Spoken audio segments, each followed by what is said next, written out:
Colombia y el mundo. La hora de la verdad, en la red de Radio Red RCN, con Fernando Londoño Hoyos.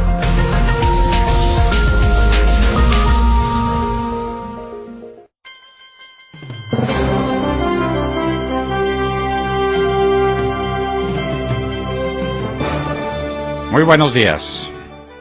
Son las 6 de la mañana de este viernes 4 de octubre de 2013. Esta es la hora de la verdad que se transmite por Radio Red de RCN y estos son temas y asuntos que trataremos en la grata compañía de ustedes durante las próximas horas. Dijeron ayer las FARC, en ese estilo literario absolutamente impotable que manejan, que hay avances moderados después de un año de diálogos, de 15 rondas, pero que eso no es por culpa de ellos. Obviamente, si son dos los interlocutores, la culpa la tiene el otro. Entonces la culpa es del gobierno, que no avanza, que no trabaja, que no hace lo que debe hacer, y la culpa no es de ellos. La culpa es de ambas partes, porque no han sido capaces ni siquiera de definir el temario de los diálogos como ayer lo decíamos, porque eluden las cuestiones fundamentales, porque se siguen ocultando detrás de una máscara retórica inútil las intenciones que tienen las FARC, las de mantenerse como actores privilegiados de una insurrección contra un orden ilegítimo que es el que tenemos en Colombia, y el gobierno porque quiere la reelección. Eso es todo. El presidente Santos sigue echando discursos que se trata de cambiar las balas por las urnas. A ver, señor, ¿dónde están los temas esenciales y por qué no lo discute? ¿Va a castigar o no va a castigar a estos criminales? Es que llevan 50 años, sí señor, llevan 50 años cometiendo delitos atroces, destrozando al pueblo colombiano, robándole los hijos a los campesinos para llevárselos a la fuerza a esas filas que llaman insurgentes y que hoy son de narcotraficantes y nada más que de narcotraficantes. ¿Los va a castigar o no los va a castigar? ¿Les va a exigir que entreguen las armas o no les va a exigir que entreguen las armas? ¿Es cierto o no es cierto? Les va a entregar más de 9 millones de hectáreas a todo lo largo del país, más de lo que se les entregó en la época del Caguán, pero esta vez regados por toda la geografía nacional. ¿Eso es verdad o no es verdad? ¿En qué van las conversaciones sobre la entrega de los negocios del narcotráfico? ¿En qué va eso? ¿Y en qué va el tema de la minería a grande escala que están practicando en los ríos del país, destrozándolos? Porque no toca los temas esenciales. Sigue hablando boberías, una retórica insulsa que no tiene recibo en el pueblo colombiano. Y por eso, presidente, el 80% de los colombianos está en desacuerdo con esta patraña. Los congresistas, ahora pues la mesa de unidad nacional se volvió pedazos, pero por una razón elemental, porque no hay unidad en la mesa de unión, porque no hay un propósito, porque no hay alta política. La mermelada fragua muy mal. Usted lo que tiene, presidente Santos, y esto es extensivo a todo el gobierno nacional, a todos los ministros, es un caudal de enmermelados que no los respetan, que no los quieren. Recuerden ustedes que las meretrices también reciben el dinero que les paga el cliente, pero no los aman, ni los respetan, ni les interesa la persona que les entrega esos centavos. Eso está pasando aquí. Este es un gobierno que tiene lleno de mermelada a unas personas que la reciben, pero que no tienen unidad de propósitos, que no tienen altura de miras, que no tienen convicciones. Y por eso simplemente no van, le dan la espalda, no asisten. Ese es el Congreso que se merece un gobierno que se dedicó, en lugar de gobernar, a repartir mermelada. No es delito ir a La Habana, lo dice el fiscal general de la Nación. No, un particular que salga a La Habana para hacer campañas políticas y para prevenir sus propias campañas políticas sobre la base de los contactos y de los esfuerzos que han hecho por la paz, eso no es delito. Nos explicará el fiscal general de la Nación por qué está entonces preso Luis Alfredo Ramos por haber tenido una conversación, hace 9 años, con una persona que estaba autorizada para sostener reuniones políticas sobre el tema de la desmovilización, de una desmovilización que sí se hizo. A ver cómo es esta ley del embudo y cuál es la parte ancha del embudo y cuál es sobre todo la parte angosta. Jefes conservadores se reunieron por acá en las cercanías de Bogotá, dizque para hacer un esfuerzo programático, y se encontraron más cerca de Santos que de Uribe. ¿Y esto cómo es? 8 años con el presidente Álvaro Uribe Vélez, cuando el Partido Conservador cobró importancia, cuando fue elemento definitivo para el mejor gobierno que tuvo el país. 8 años al pie de Uribe, pero han descubierto que no están cerca de él. Están cerca del anti-Uribe, que es el señor Santos. Del anti-Uribe, que es el gran nuevo mejor amigo del gobierno que les da hospitalidad a los miembros de las FARC. Del gobierno que mantiene unas pésimas relaciones con Colombia. Del gobierno que no compra y que cuando compra no paga los bienes de los colombianos.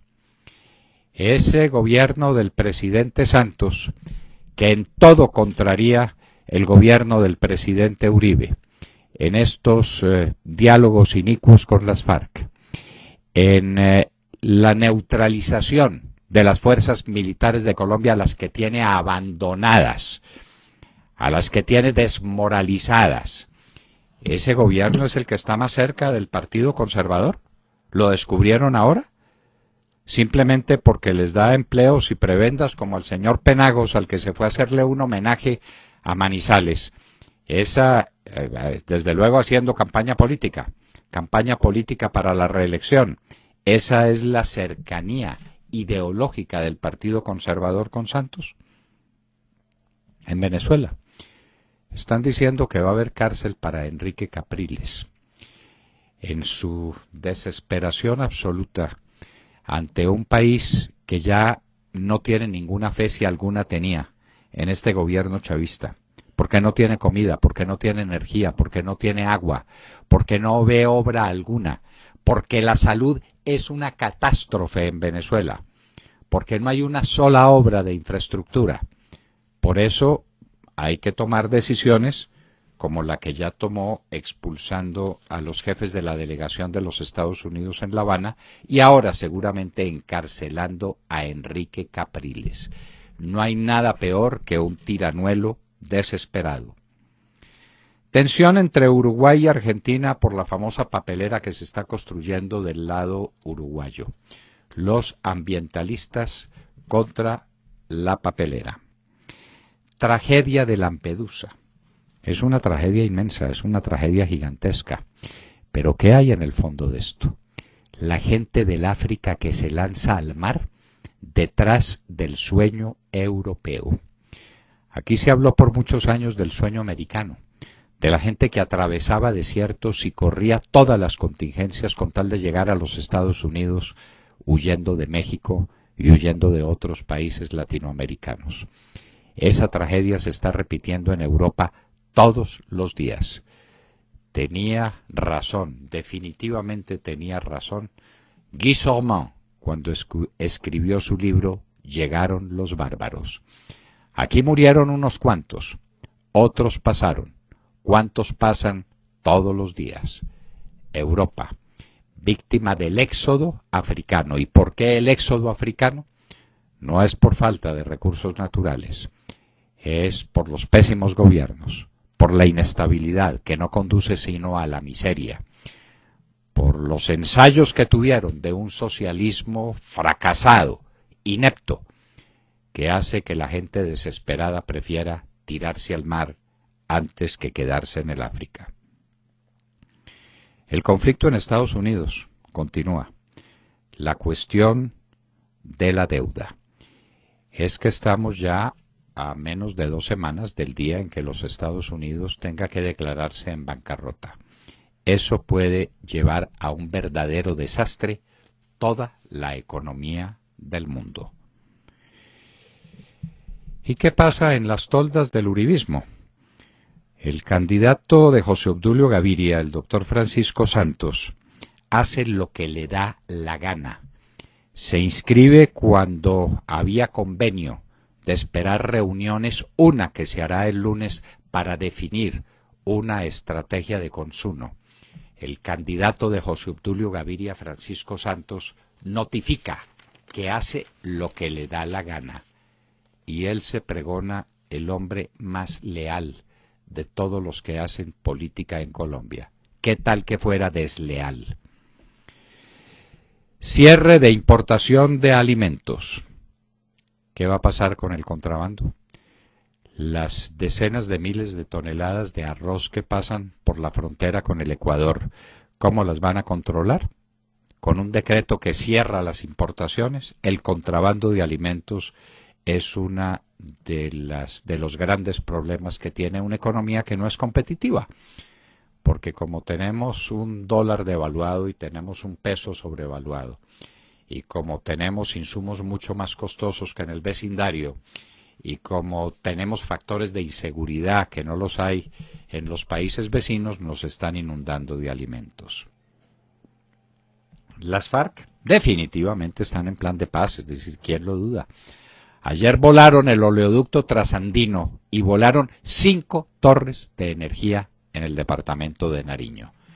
Demostración inconcusa, que no tiene discusión posible, evidente, de la paz de las FARC.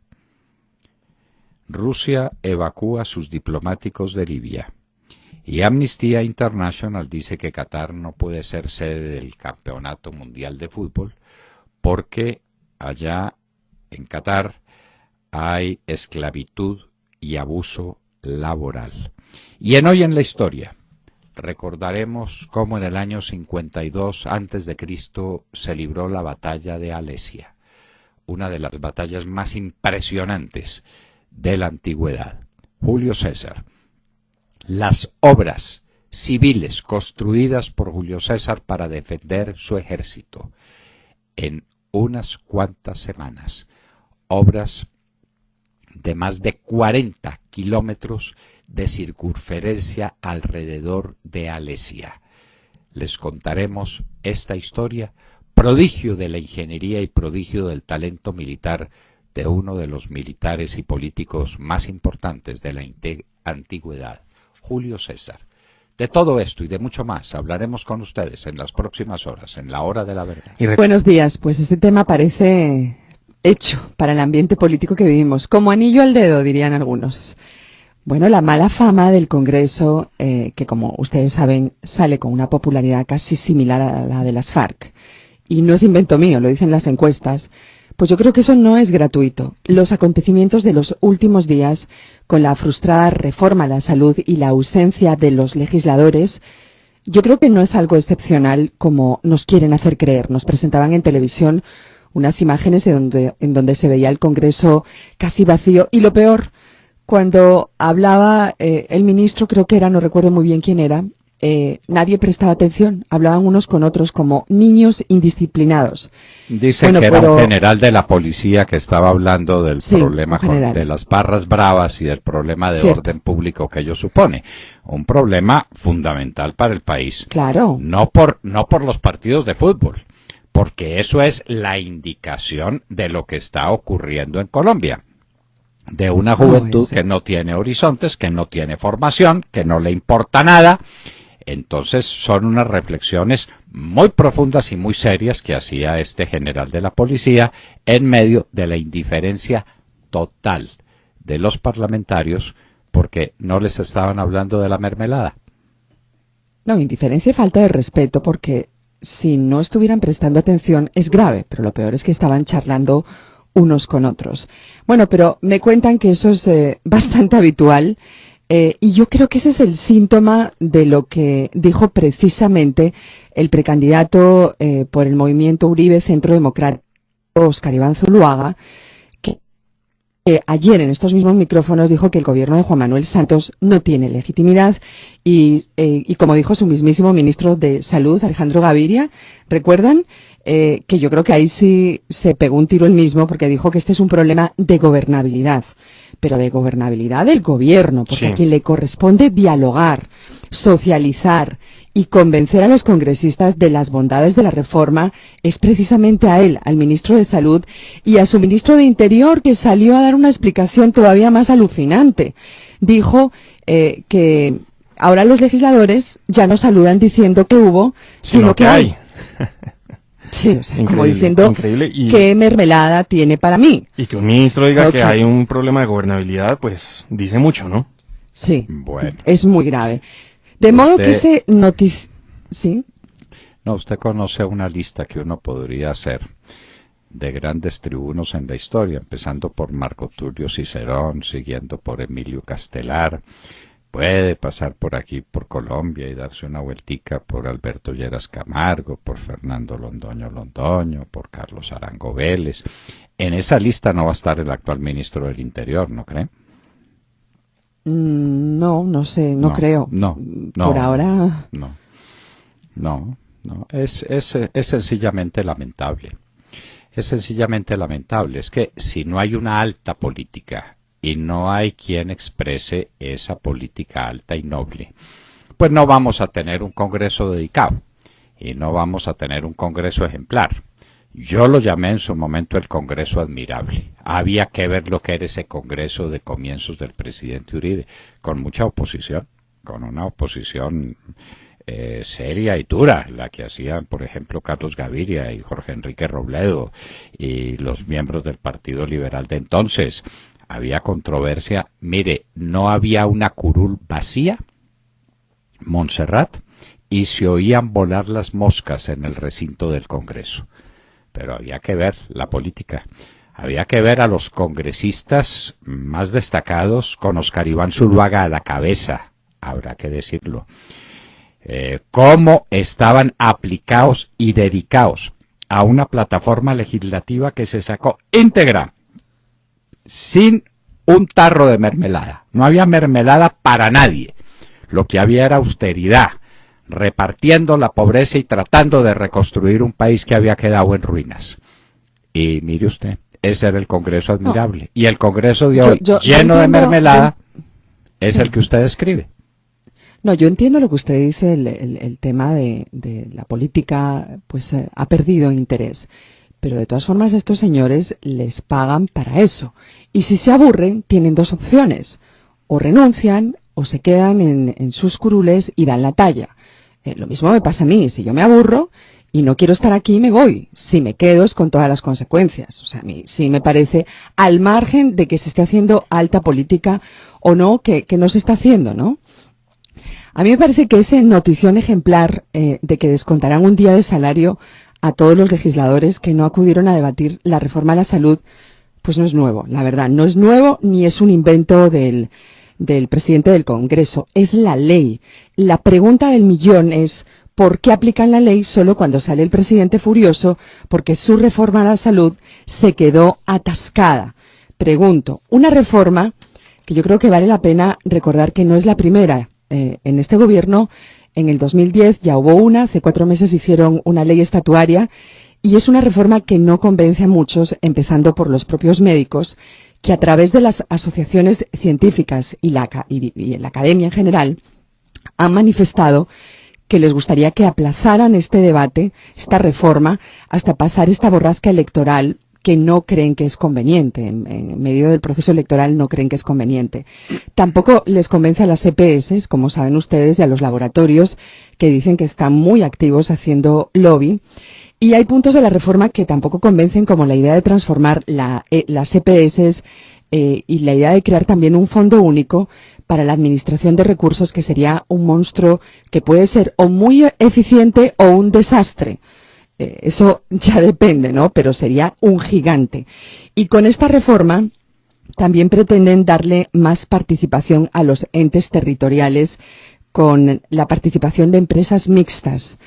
Creo que eso también es peligroso, muy peligroso. En definitiva, yo creo que no hay mucha claridad, aunque eso no justifica la ausencia de los legisladores en el debate. Una ausencia que a mí me huele a paro, no sé a ustedes. Puede ser una manera también de protestar, ¿no? De decir, no voy. ¿O será que de pronto los legisladores han entendido que para conseguir algo con este gobierno hay que hacer paro? Y esta es la manera en la que ellos se manifiestan. Pregunto. Sí, pero les quitan el sueldo, ¿no? Pero es un día. ¿Qué les van a quitar sueldo, por Dios? Quitan un día, no se le olvide que la semana tiene 7. Ellos trabajan 2 días. Sí. Trabajan 2 días. Faltan uno, les quitan un séptimo del sueldo semanal. Si se los quitan porque no se los van a quitar. Y le van a decir al gobierno, bueno, si me quita el sueldo entonces no vuelvo. Entonces el gobierno dice, no, espérese un momentico, no, yo no hablé en serio. ¿No será también, Montserrat, que están o esperando más mermelada o en sus sitios, en sus lugares de trabajo repartiendo la mermelada que ya recibieron? Viendo qué contratos va a celebrar el alcalde, cuáles contratos el gobernador y a quiénes se les adjudica. No se les olvide que ya están en campaña electoral. Claro, uno... eso es cierto.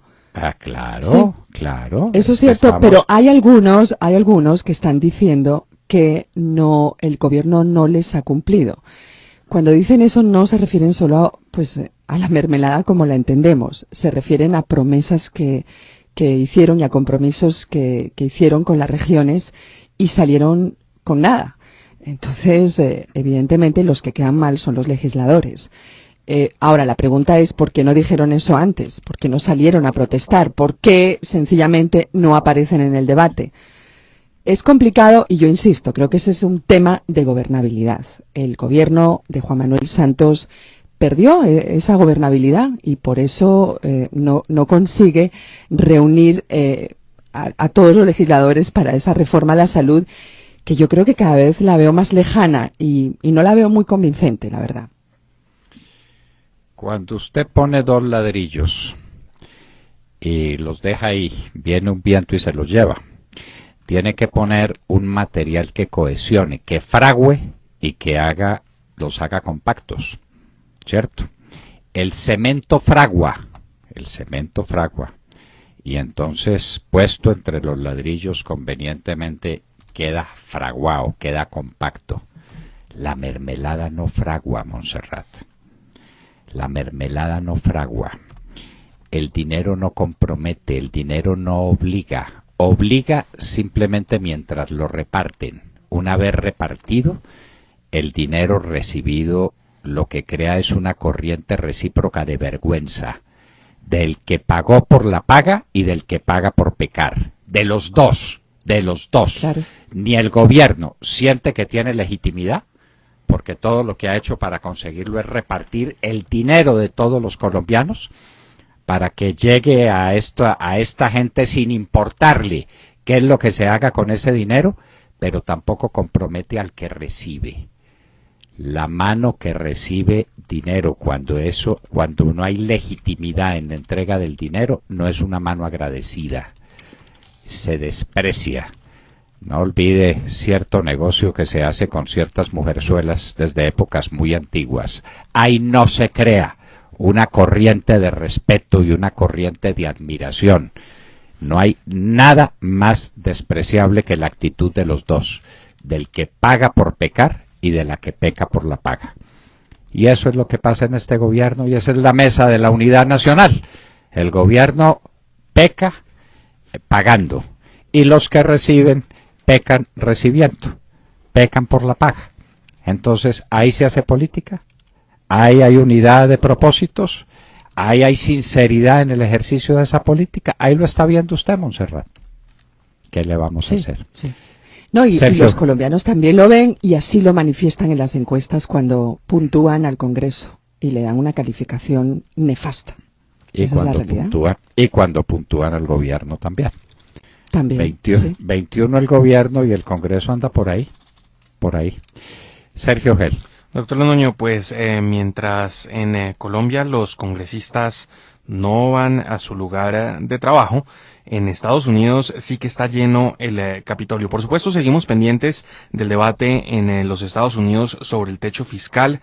Los Estados Unidos, recordemos, está funcionando en modo básico el aparato federal del país norteamericano, mientras sus legisladores en Washington debaten el techo fiscal y sobre todo el Obamacare, la piedra en el zapato que no ha permitido que los Estados Unidos tenga un presupuesto y un techo fiscal para este nuevo año fiscal que comenzó el 1 de octubre. En medio de los debates, trascendió ayer una persecución de película en los alrededores del Capitolio, en la que se dio de baja a una mujer que con su carro intentó derribar una de las barricadas de la Casa Blanca. La mujer fue abatida y una menor de edad se encuentra herida. Pero volvamos al fondo de la discusión del techo fiscal en los Estados Unidos, porque el próximo 15 de octubre se liquidan títulos de deuda del Estado de 3, 10 y 30 años. Ese día probablemente se acabe el margen de maniobra del Tesoro. Si se supera el techo de deuda, las futuras emisiones tendrán que limitarse a refinanciar los vencimientos sin incurrir en nuevos endeudamientos. A esto se suma que el 1 de noviembre el Tesoro tiene que pagar la seguridad social, los programas de salud y los programas de los veteranos de guerra. Eso suma 67.000 millones de dólares.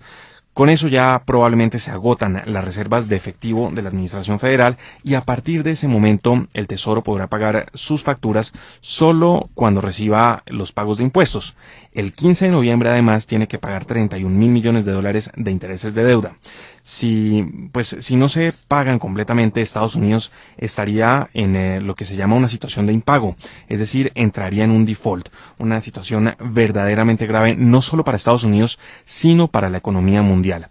El problema es que el presidente Obama ha dicho enfáticamente que no está dispuesto a negociar sobre el límite de la deuda, contrario a lo que ya hizo en el año 2011, cuando hubo una crisis similar, generó pánico en su momento en los mercados financieros y llevó a que Estados Unidos perdiera la calificación crediticia AAA por primera vez en la historia. Vamos a ver qué pasa en esta ocasión. Ya en el 2011 tuvo que negociar. En este momento dice que está exasperado, pero que no va a negociar. Según un estudio del Departamento del Tesoro, esa crisis, la del 2011, le costó 1.300 millones de dólares en costos adicionales por aumento de tasas de interés a los Estados Unidos. Ahorita, estimaciones de analistas apuntan a que el cierre fiscal le vale 0,15% del Producto Interno Bruto cada semana a los Estados Unidos. Entre tanto, Christine Lagarde, la directora del Fondo Monetario Internacional, dijo que la parálisis presupuestal es ya suficientemente nefasta, pero la incapacidad de subir el techo de la deuda sería peor aún, y agregó que un fracaso podría no solo dañar gravemente a Estados Unidos, sino también a toda la economía mundial. Mientras tanto, un sondeo del New York Times y de CBS News mostró que los estadounidenses no toleran una paralización federal como la que hoy se vive. 8 de cada 10 personas dijeron que sería inaceptable que Obama o los miembros del Congreso amenacen con paralizaciones durante las negociaciones del presupuesto para que se logren sus objetivos. Pues, de nuevo, el presidente Obama se declaró exasperado, dijo que no negociará y, por supuesto, culpó a los republicanos por el default que cada día se ve más cerca, porque la fecha para que eso ocurra será el próximo 17 de octubre y eso está a la vuelta de la esquina. Son noticias económicas que llegan de los Estados Unidos con un gran impacto a nivel mundial y son noticias con las que saludamos este viernes y despedimos la semana, doctor Londoño. Esperamos que esta situación en los Estados Unidos encuentre una solución, encuentre un camino. Estamos a menos de 2 semanas de la catástrofe. Cada día que pasa es malo para la economía de los Estados Unidos y malo para la economía mundial en esta situación. El gobierno de los Estados Unidos limitado al mínimo a mantener las operaciones militares, las operaciones de policía y a mantener ciertos servicios básicos esenciales. Lo demás está paralizado, está cerrado. Es un gobierno en crisis, en una crisis profunda que se veía venir desde hace mucho tiempo. Y el tema fundamental es el Obamacare. Esperamos que en los próximos días Cristina Londoño tenga espacio para darnos esta comunicación. En este momento está muy comprometida con sus obligaciones periodísticas en los Estados Unidos por los acontecimientos que se están desencadenando en esa nación. El Obamacare. ¿En qué consiste ese programa de salud que tiene dividido, absolutamente dividido al país? Los republicanos están expresando una opinión de muchos americanos, Sergio. Sí, señor. Dicen que muchos los condenan, claro, pues muchos los condenan, pero muchos los apoyan. Hay muchos americanos que están convencidos de que el Obamacare los quiebra y que quiebra la economía de los Estados Unidos. El tema no es sencillo, de ninguna manera. Jessica López. Hola, muy buenos días, un cordial saludo para todos nuestros oyentes. 6:34 en la mañana. Les cuento hoy que la noticia que hasta ahora le da la vuelta al mundo tiene que ver con una tragedia, con una vergüenza ocurrida el día de ayer, según las propias palabras del Papa Francisco. Les cuento que, según los más recientes datos emitidos por las autoridades de Europa, cerca de 300 inmigrantes africanos murieron y alrededor de 250 se encuentran desaparecidos el día de hoy luego del naufragio de un barco que intentaba llegar a la isla italiana de Lampedusa, donde hay que recordarle a nuestros oyentes, hace aproximadamente 2 meses y medio, el sumo pontífice habló del drama de los indocumentados del África que intentan huir del hambre, la miseria, la guerra y obviamente buscar un futuro en un país del primer mundo. Es importante también tener presente que esta tragedia infortunadamente no es algo nuevo en la escena internacional. Desde el año 1990, hechos similares han provocado la muerte de más de 8.000 africanos en el Canal de Sicilia. La mayoría de estas víctimas, según informes de varias organizaciones de derechos humanos alrededor del mundo, indican que proceden de países como Etiopía, Eritrea y de Somalia, los que hacen parte del llamado Cuerno del África, una de las regiones más pobres del mundo. Vale la pena hoy que ustedes, si tienen algún tiempito, entren a internet y vean ustedes mismos las imágenes de ese lugar para que entiendan por qué ayer el Papa Francisco habló de vergüenza. Finalmente, ya que hablamos del sumo pontífice, tenemos que destacar las duras palabras que ofreció ayer el Papa Francisco relacionadas con esta tragedia. Abro comillas.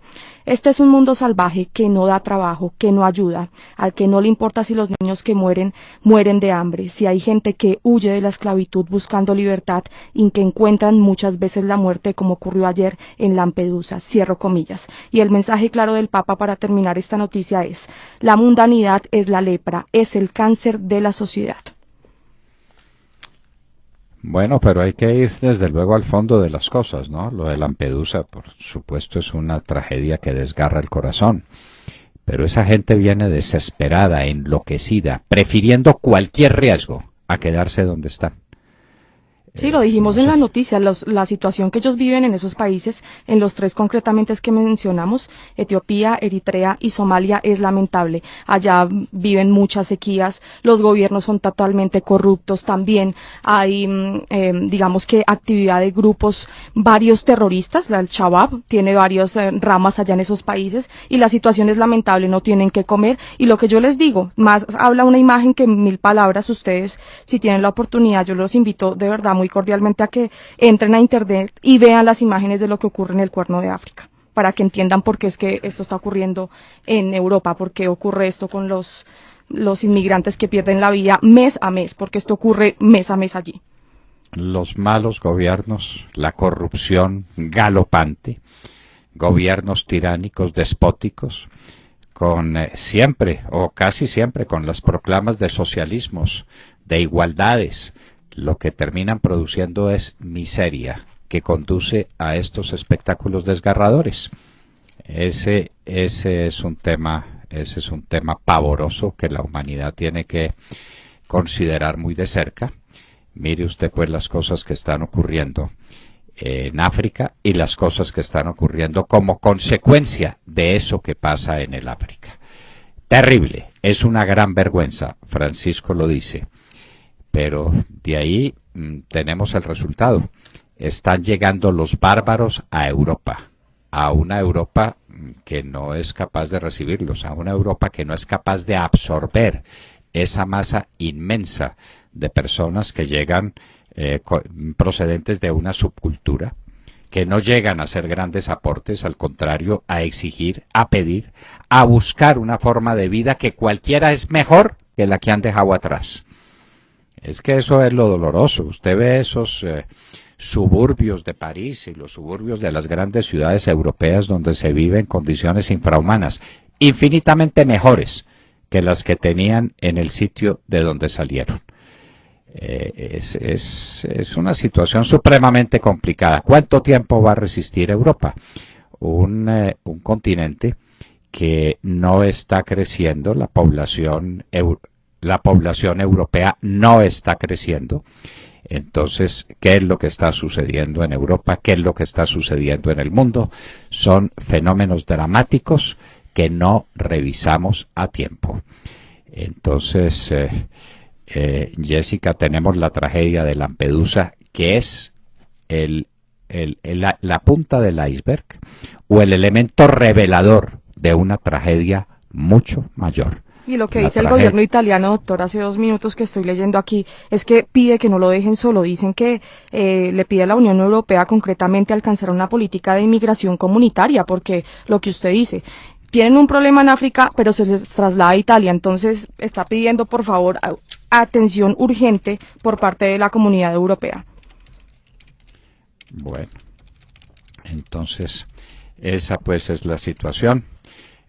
Una tragedia en Lampedusa pavorosa. ¿Cuántos son los desaparecidos, Jessica? Los desaparecidos son 250 y hablan de más de 300 muertos. Bueno, seguramente todos muertos, Jessica. Sí, es muy improbable que una persona desaparecida un náufrago logre llegar a su destino. Sí, señor. Esa pues es una situación terrible. Alejandro Ramírez, buenos días. Buenos días a los oyentes de la Hora de la Verdad. Hoy nos saludamos con la noticia de la polémica que se ha causado en el país luego del pronunciamiento del fiscal Eduardo Montealegre Linet, quien aseguró que es un despropósito pensar que ir a La Habana sin permiso sea un delito. Luego de hacerse público que adicional a los presidentes de los partidos políticos, algunos congresistas viajarían a La Habana para encontrarse con los voceros de las FARC, el Procurador General de la Nación, Alejandro Ordóñez Maldonado, solicitó a los presidentes del Senado y Cámara explicación sobre el objeto y parámetros jurídicos del viaje de dichos congresistas a La Habana, así como el procedimiento para la designación de los parlamentarios que viajarían, bajo qué título o calidad lo harían y cómo se controlaría el ejercicio de la función o misión específicamente encomendada. Luego de conocerse esa solicitud y que senadores como Juan Lozano se manifestaran en contra de la visita, el fiscal general de la Nación, Eduardo Montealegre Linet, afirmó que no es un delito acudir a La Habana sin permiso del presidente de la República, tampoco que un funcionario acuda a La Habana a tener conversaciones sobre temas de paz con la guerrilla de las FARC o con el ELN en el lugar donde estén, porque las conductas delictuosas están específicamente señaladas en el Código Penal y hay una prohibición, pero no es una prohibición que conduzca a conductas penales. Aseveró a renglón seguido que no se puede comparar este tipo de encuentros con los que rodearon el llamado escándalo de la parapolítica, indicando que los acercamientos en el actual proceso de paz tienen unos fines altruistas de colaborar a construir la paz en el país. Sería un despropósito pensar que acudir a La Habana sin permiso se convierta en un delito, y mucho menos en una falta disciplinaria. Para poder tener algún tipo de contacto con un grupo insurgente, desde luego que se requiere un permiso del presidente de la República, pero el hecho de que se acuda sin ese permiso no convierte esa conducta en un delito, aseveró. Contrario a esa postura, el exfiscal Mario Iguarán Arana afirmó que los congresistas y funcionarios públicos que asistieron a La Habana sin el permiso del presidente de la República sí deben ser investigados, tanto penal como disciplinariamente. No significa que hubieran incurrido en un delito, pero sí al menos debe haber una investigación para saber las razones de las reuniones, contexto de las mismas y qué se acordó o habló en ellas. Iguarán recordó que en el referido escándalo de la parapolítica se abrieron investigaciones penales y disciplinarias en contra de un grupo de personas que fueron acusados de haberse reunido con grupos armados al margen de la ley, en su momento Autodefensas Unidas de Colombia. El ministro Iragorri justificó el viaje en pro de la discusión que en la mesa se habla de la participación política. Doctor Londoño, si ir a La Habana a entrevistarse con las FARC no es un delito, ¿por qué se encarcela a Luis Alfredo Ramos por encontrarse con voceros de las autodefensas cuando los mismos estaban autorizados por el gobierno? El fiscal lo dijo, es que las FARC cometen sus delitos por fines altruistas. Ya lo había dicho la Corte Suprema de Justicia. Esto no es un invento de Montealegre, él simplemente repite como un loro lo que ya se había dicho. Entonces, los que están haciendo la paz con las FARC lo hacen por razones altruistas. Los que hacían la paz con las autodefensas no estaban buscando fines altruistas. A ver, explíquenme la diferencia, díganme por qué. ¿Dónde hay circunstancias valorativas que conduzcan a que lo uno es un delito y lo otro es un acto, si se quiere, filantrópico? De manera que solo falta que les den la Cruz de Boyacá a los que colaboran con las FARC. Cruz de Boyacá para Piedad Córdoba. Bueno. Pero a ustedes, ¿por qué les sorprenden las declaraciones del fiscal? ¿No les parece que va de acuerdo a la línea que él siempre ha seguido? Porque es una parcialización de la justicia, Monse. No, él siempre ha estado en lo mismo. Montserrat tiene razón. Claro. Montserrat tiene razón. Sí. Él siempre ha mantenido esa línea, desde la Corte Constitucional la mantuvo siempre, la Corte Constitucional con Carlos Gaviria a la cabeza, sostenía esas tesis, las diseñaba. Hay sentencias, por ejemplo, sentencias del magistrado Cifuentes y del magistrado Cepeda, diciendo que qué más le da a la gente encontrar en los campos a las FARC o al ejército, que ambos son igualmente dañinos, que ahí no hay distinción ninguna. Es la misma cosa, que el ejército es tan peligroso y tan dañino para los campesinos como las FARC. Lo dijeron tranquilamente, lo dijeron y lo repitieron, y ahí están las sentencias y de ellas hemos hecho mérito, pero pues en eso andamos, y por eso estamos metidos, porque ese grupo de personas son las que están inspirando estas famosas conversaciones con las FARC. Y en un momento estaremos con un candidato al Senado de la República que conoce a fondo estas materias, porque las ha estudiado, porque ese es su tema académico. El futuro senador Alfredo Rangel estará con nosotros en un momento, en la hora de la verdad.